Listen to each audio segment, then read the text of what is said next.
శ్రీ పరాభవ నామ సంవత్సరం చైత్రమాసం కృష్ణపక్షం బహుళ పాడ్యమి వసంత ఋతువు ఉత్తరాయణం శుక్రవారం ఏప్రిల్ 3వ తేదీ. అఖిలాండ కోటి బ్రహ్మాండ నాయకుడైన స్వర్ణగిరి శ్రీ వెంకటేశ్వర స్వామి వారికి ప్రాతకాలంలో అర్చక స్వాములు సుప్రభాత సేవను విశేషంగా నిర్వహించడం జరిగింది.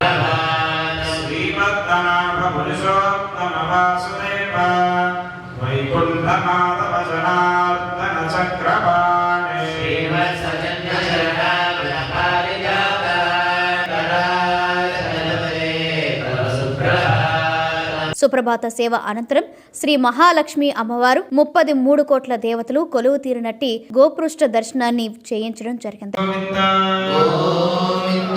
ఈ రోజు 5:45 శ్రీ వెంకటేశ్వర స్వామి వారికి నిత్యారాధన నిమిత్తం అర్చక స్వాములు వేద మంత్రోచ్చరణలతో సువర్ణ బిందె తీర్థమును బంగారు బావి నుండి తీసుకువచ్చారు.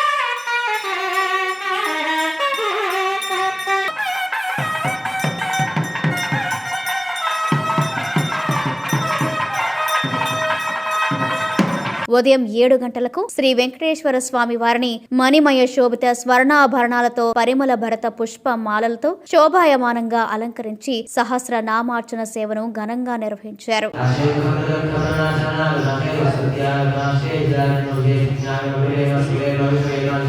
స్వర్ణగిరి శ్రీ వెంకటేశ్వర స్వామి దివ్య క్షేత్రంలో లోక కళ్యాణం కోసం అర్చక స్వాములు శ్రీ సుదర్శన నారసింహ హవనంను నిర్వహించారు.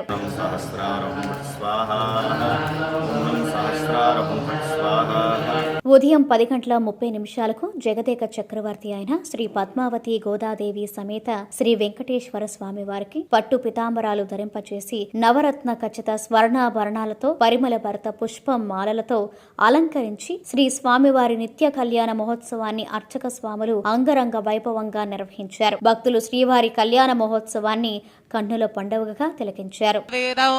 బలమస్తు తేజః యజ్ఞో భవేదధారణ ముహూర్తః శర్నాడనాడకరాడ బానాడబాన్య పులిందాంధ్రహో నదిశార్ణ భోజక కురుగురు గాంధార విదర్భ విలే సూర్యాదీనానవానాంగ్రహానముత్యందానకూల్య శుభ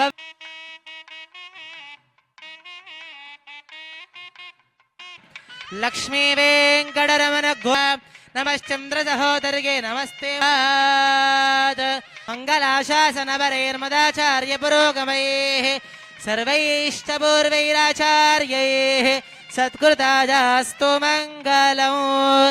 ఏడుకొండలవాడ వెంకటరమణ గోవింద. శ్రేయో మే కామః సమృద్ధ్యతాం.